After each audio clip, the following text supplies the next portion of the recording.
Welcome to Archeotech Assimilation, where we discover and investigate the technology of the Imperium and the tools of chaos.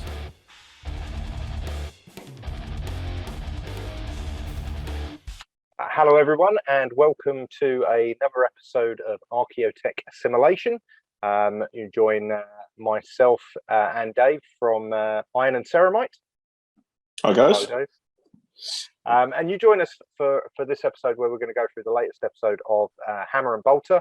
It's back after a bit of a break, and we dive into it in Cadia Stands, as the episode is called. And you can see that on the screen right now, the opening slide of it. I mean, it was a fair enough episode. We'll go into it beat by beat. We'll go over those beats and we'll comment as we go. And very initial comments that I had, and this just popped into my head based on this screenshot that's kindly provided by fellow Iron and Ceramite member John, is that the Cadian guard in this particular image has "Have a nice day" inscribed on his gun. I may be picking at this a little bit too much, but I don't think that's a common phrase in the 40k Imperium. I'm not sure, but for me, it bugged me a little bit. I don't know, Dave, whether you have any comments on the "Have a nice day" element of the gun. Yeah, it seems with the card and the helmet as well. Yeah, it's all a bit Vietnam War rather than it didn't the Tyranid invasion. Yeah, "Have a nice day" didn't really go for me, but that's fine. We'll kick into the episode and the different bits and pieces we see. So we start off the episode. There's what we can assume is a messenger running his way through trenches, looking for a commanding officer.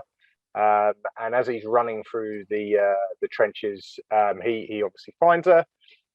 She's being debriefed by another soldier about the defences, and he tells them they won't be breached. Like these defences won't be breached. We're going to hold firm. Just as John describes it, a weird floaty tentacle. It's actually a bioform. I think it's a bio-drone, biomorph. One of the Tyranid things that floats around and does explode. Yeah, so it's an exploding tentacle type thing, but it floats up behind him and explodes. The commander, she's more annoyed about getting covered in guts and blood rather than anything else, and demands the messenger gives the message. But the messenger in this point, he's actually more. It's more of a question than anything else. So she tells him to hurry up because the enemy are about to try their luck, and we pan to the line of soldiers on the trench line. So, Dave, over to you. What did you think of it as an opening? I was a bit confused because obviously they call him Sir or her Sir, and then it's quite a feminine voice. So that sort of threw me straight away, and I didn't know if it was like an error or whether it was just, and it sort of took me out of it a bit. I don't know why, because it just appeared weird. Yeah, does that make sense? Yeah, it does. I don't know. I think in the 40k and that sort of period, the idea of gender has kind of disappeared to a degree. So they wouldn't bother with like mom, for example. Yeah, and that's because I just didn't know, because obviously we've mentioned on previous ones about the voice acting. Sometimes it's spot on, sometimes it leaves a bit to be desired. And I don't know. I was just thinking about that more to start with, and that sort of threw me out of it. I think in this one the voice acting is a bit all over the place. I agree with that. Yeah, I think for multiple characters the voice acting is strange. Yeah, I mean, visually not too bad, not a bad start. It was a nice sort of opener. I quite like the showing the actual Tyranid sort of bio ball floating around. I think that's quite a nice touch. You never really describe too much in the tabletop. No. But anyway, we move on. So that's our introduction. We're introduced to the messenger. He's been running through the trench. We're introduced to the commanding officer, and then we move on slightly. So we move on to the next part. So looking out into a dust storm when suddenly a huge Tyranid jumps up screaming at them, and a horde of them come charging across no man's land. So we've moved on a little bit. Obviously, you can see from what we're shown this is clearly a planet in the middle of a Tyranid invasion. It's worn, torn, it's desolate, and it's constant fighting. As they charge across, both sides get a few kills in, and the sergeant at the bottom is particularly efficient and good at killing the Tyranids. She has a chainsword and a las pistol, and is really taking down the Tyranids all over the place. I believe they're hormigants. They might be termagants, but they're the smaller Griblies. They're quite quickly finish off the wave of Nids, and obviously the commander orders the sergeant to get the messenger back to command post alive so he can return her answer. And it kind of shows, like, you know, the I suppose the futility of both sides, and there's a lot of meat in the grinder, both from the Tyranid side as well as the Guard side. And you know, as we know in 40k, the one thing humanity has is numbers, and that's very similar to the Tyranids. So the sergeant and the commander, they part ways, but before they do, they both say Cadia stands, which obviously the episode is named after. So that's our first tick to that box. After they move away from the sorry, of many, we do get that quite a lot, yes. And after the sergeant moves away, and the commander's gone, the messenger says that he thought Cadia was destroyed. He was like, you know, Cadia was destroyed, as you can see from my lovely background. And you know, that is the fact. The arch enemy came and destroyed the ground they walked on. As I said, the planet broke before the Guard is the common phrase that a lot of Guard players and Imperial players will say in the face of those that love a bit of Abaddon. But Cadia now stands inside every soldier, and she hands him a rifle and moves on. So, you know, that idea that every Cadian trooper carries a part of the planet with them, although, you know, the rate they get killed, there can't be that many of them left knocking around. But it's an introduction to the idea of Cadia stands. How did that sit with you, Dave? Was it inspiring? Oh, sorry, the whole thing, and I was sort of tempted to say this at the end, but I'll say it now, is the whole thing is like a propaganda video for the Imperial Guard. It is a little bit, yeah. And at the end, I was sort of like, I was half expecting like some recruitment video. Sign up now. Find your place in the Guard. Yeah. But no, I think this was good. I particularly like the Bio Titan in the background, the Sergeant kicking ass. Yeah. And like you say, it was just like a meat grinder, which perfectly sums up both the Nids and the Imperial Guard. So that's it. I was a bit annoyed about how much of a wuss the messenger was as well. Oh, that's one of my points we'll come into. To begin with, these are we'll get to that. Yeah, and another one of my down points on the episode, I would say. But I did, as I said, I did really like the Bio Titan in the background. I think that was that was a good touch. So we move on, and we get introduced to a slightly bigger bioform. So they keep running through the trenches, and people and Nids are getting in from all sides. The messenger is sort of very flighty, worried, scared. One of the soldiers they see gets jumped on by a Ripper swarm, tiny little Tyranids that run around. A Ripper swarm takes him down. They're eating away.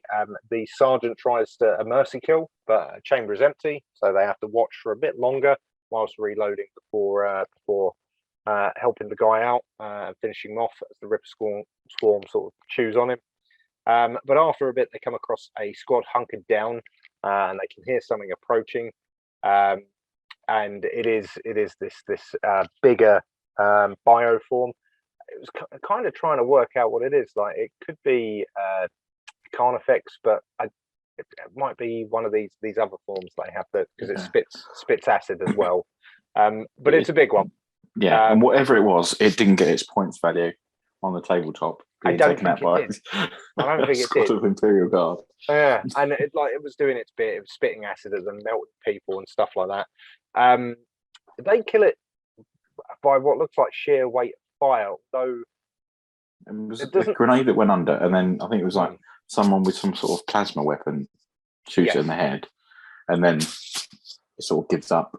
I think that's it, because for a lot of it, the las rifle fire is just bouncing off its carapace. It's not like doing anything. It's only when the grenade goes in that it really sorts it out. I get the feeling that, you know, I think narratively they wanted to obviously have this moment with a slightly bigger form. I think tabletop wise, I think that would have been a very brutal encounter. Yeah. I think that would have been that done. But, you know, fine. We won't get in the way of a good story. So they eventually kill it. All very good. And our duo keeps walking until it's dark, and they come across a trench just littered with corpses. So in front of them, it looks like the trench has been breached. There's whole, you know, countless numbers of guardsmen laying dismembered, dead, you know, in a real, looks like it's been totally overrun. And as they walk past, there's a guardsman that's barely alive, and he's begging for his gun. Now the sergeant is ready to walk on. She's not that interested in it. She's like, well, you know, come on, there's nothing we can do for him. But she's convinced by the messenger, like, no, we've got to help him. We can't just leave him. He keeps asking for his gun, so she takes one of her ammo packs, loads it into a las rifle, gives it to him, and walks him up to the trench line.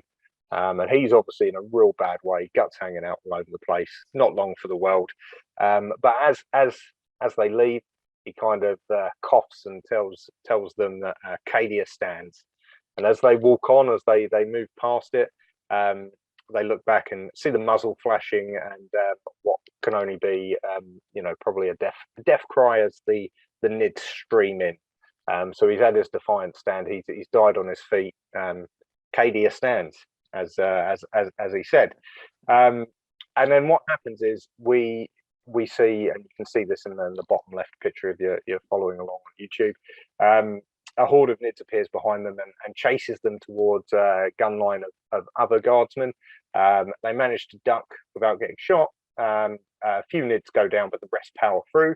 And until this point, the messenger's been scared of everything, jumping at shadows, until one of the Hormigants jumps at the sergeant, bites her. She's still, you know, the old guard armor seems to be holding up quite nicely here. She manages to shake it off, kills that one, but another almost gets the drop on her until the messenger manages to shoot the nid. Shoot the termagant or hormigant, whichever one it is, one of the smaller griblies, shoots it down, and suddenly he's badass. Yeah, he's a Rambo. Yeah, and they see the command site. So, you know, there's quite a lot packed into that section. Dave, your thoughts?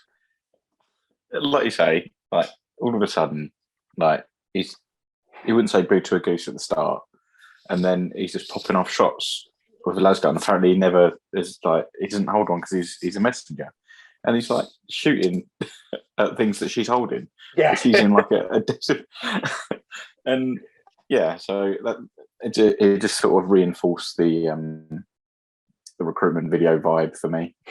It was a little bit jarring. If you got belief in Cadia, then all of a sudden all your previous indiscretions will be forgotten, and you'll just grow this backbone out of nowhere. Yeah, it was a little bit jarring compared to what we'd seen from him before, and I think that's the issue with this. One of the issues of this episode is that there is a lot of moments that take you out of the immersion, and that was one of them. It was a bit like, you know, if they'd kept him like a weak and spineless dude throughout the entire episode, I think that would have almost been better. Yeah. But by just, you know, turning him like Rambo at this point, it kind of didn't quite feel authentic. No, I think that's the fair point. But anyway, we digress. We continue. So there's an open plain between him and the command bunker. He's feeling like, yes, we're there.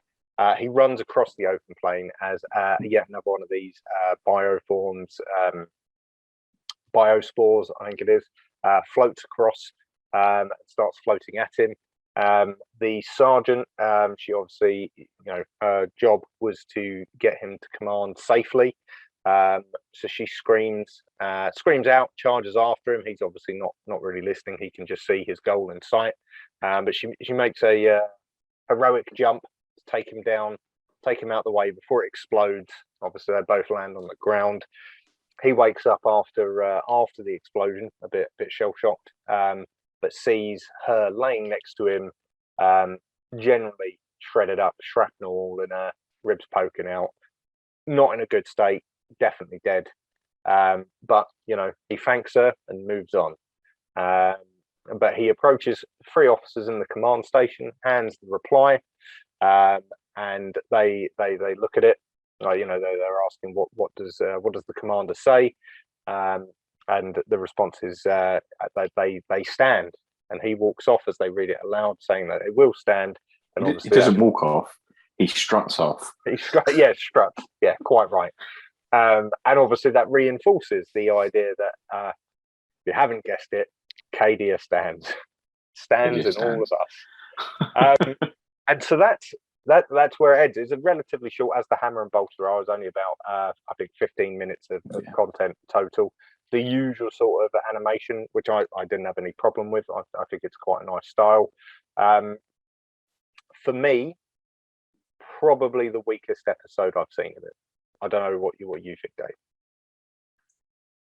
Yeah, I'd have to agree. I was quite looking forward to it, and I sort of was pulled out straight away. Like I say, with a bit of dodgy voice acting and questionable scripts, and I've never sort of a couple of bits. I was going, "Oh, this is getting good now," and then something else stupid would happen, and it just wasn't sort of something just didn't sit right. It didn't click for me. So not the best. I was sitting and thinking about this earlier today, and for me, it felt like an episode that's been made by like spinning a random wheel or like rolling a dice for mission select. It's like, right, we're going to have Cadia versus, and on a D6 they roll Tyranids, and I think what's most, it was fine. It just wasn't good, and I think the thing that probably makes it not as good as it could be is that with Cadia you've got so much lore and so much stuff you could do that this feels like a bit of a waste. That's all. It's fine and it's okay. It just could have been so much better, and I think it's that potential that makes it a bit disappointing for me. Yeah, and I think if you played it in Hive Worlds, you'd have thousands joining up and recruiting because Cadia stands, but it just didn't sit right for me. Yeah, I think that's like I say, it's just a few bits and bobs that just didn't go well with the immersion. And like you say, the lore with Cadia is huge. Yeah, and it wasn't even that much about Cadia in the sense that it was about a messenger getting a message to someone. And that message was given away with the episode title. So it was frustrating. I wanted more out of it. I mean, I'm not a huge fan of the Hammer and Bolters yet. A couple of the storylines have been much better for me than the other ones. But I'm not a huge fan of the animation, which I'm already sort of. It's already an uphill battle for me to enjoy these sometimes. But that was one of the weakest ones for me because I just think it could have been. I was expecting a lot better. This was one that I was actually really looking forward to watching. Yeah, and I think that's fair. And it was disappointing. So I think that is a good summation. So on that, we'll draw it to a close. What I would say is, obviously, if you're a completionist, watch it. If you've got a Warhammer Plus subscription, give it a go. Like, as long as you've watched all the others first, I would definitely say watch all of the other Hammer and Bolter before you watch this one. If you're deciding which order to pick them through, as I said, it's not bad. I think it's the missed potential that is the most disappointing thing here. But anyway, with that said, if you want to follow us, you can do. Just search for us. We come up on all social channels as well as YouTube. And we always do reviews on whatever's on Warhammer Plus, particularly from a 40k perspective. And look out for our videos as well. We do battle reports. as well as some hobby tips and other lore bits and pieces that we get into as well. So by all means, give us a follow, find us on any of the usual channels, and we appreciate any comments you share. Otherwise, I think that's about it. Cheers, Dave. Thank you very much. See you later.